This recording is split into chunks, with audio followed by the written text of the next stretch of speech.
Sering nggak sih pas mau nulis latar belakang penelitian, kita malah bingung mau mulai dari mana? Tenang, kamu nggak sendirian kok. Hari ini kita bakal kupas tuntas bagian yang sering dianggap paling susah ini.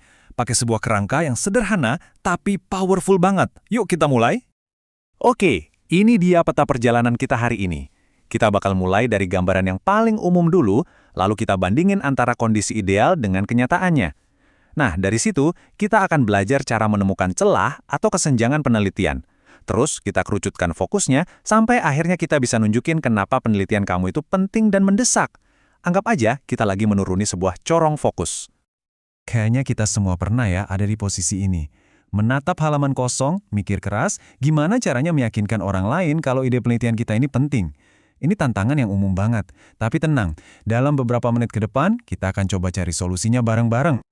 Jadi, gimana caranya kita menaklukkan halaman kosong tadi? Kuncinya satu, jangan langsung mikirin yang detail-detail. Sebaliknya, kita mulai dari gambaran besarnya dulu.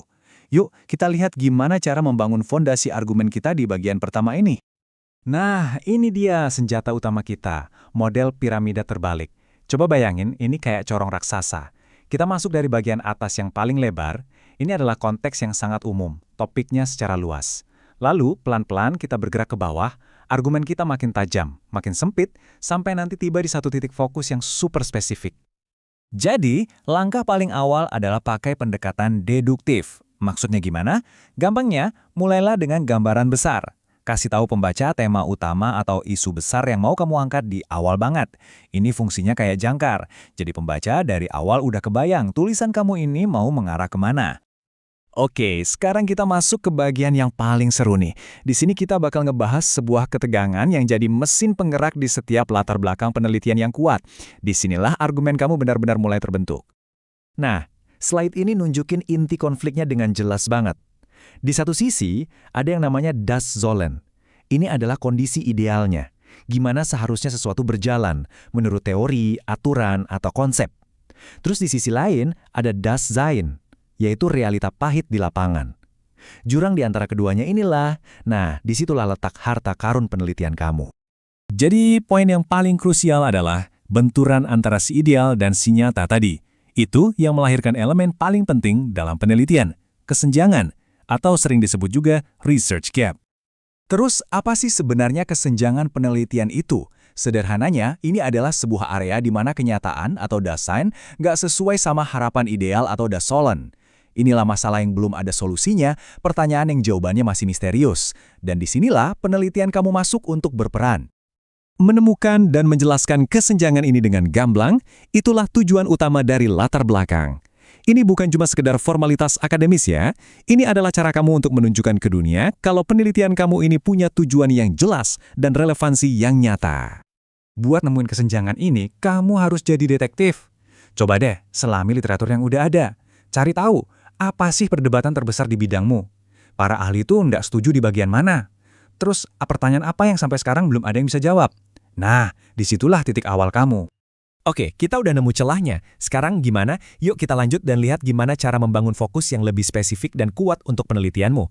Kita sekarang bergerak makin dalam lagi nih di piramidanya.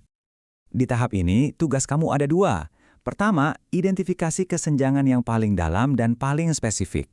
Bukan sembarang celah ya. Kedua, dan ini penting banget, kamu harus bisa buktiin kalau kesenjangan ini emang penting buat diteliti. Gimana caranya? Pakai suara para ahli lain, kutip pendapat mereka untuk nunjukin kalau masalah ini memang butuh perhatian. Intinya, seperti yang tertulis di sini, tujuan akhirnya adalah menemukan satu titik fokus yang mengisi celah terdalam itu. Kita nggak lagi ngomongin masalah yang umum. Sekarang kita ngomongin tentang satu pertanyaan yang begitu tajam, yang cuma bisa dijawab oleh penelitian kamu seorang. Akhirnya, kita sampai di ujung paling runcing dari piramida. Ini adalah bagian penutup yang paling kuat dari argumen kamu. Inilah puncaknya. Kita lihat lagi ya gambar piramidanya, tapi kali ini coba deh fokus ke ujung paling bawah yang tajam itu. Titik itu adalah muara dari seluruh argumen yang udah kamu bangun dari atas. Setiap paragraf, setiap kalimat yang kamu tulis harusnya secara logis membawa pembaca ke titik ini. Inilah tujuan akhirnya, membawa pembaca ke satu kesimpulan yang nggak bisa dibantah lagi, bahwa penelitian kamu ini bukan cuma menarik, tapi sangat penting dan mendesak untuk segera dilakukan. Kamu udah nunjukin ada masalah besar, dan boom, penelitian kamu inilah solusinya. Jadi sekarang giliran kamu. Dengan kerangka piramida terbalik ini, kamu udah punya alat yang ampuh untuk mengubah kebingungan jadi kejelasan.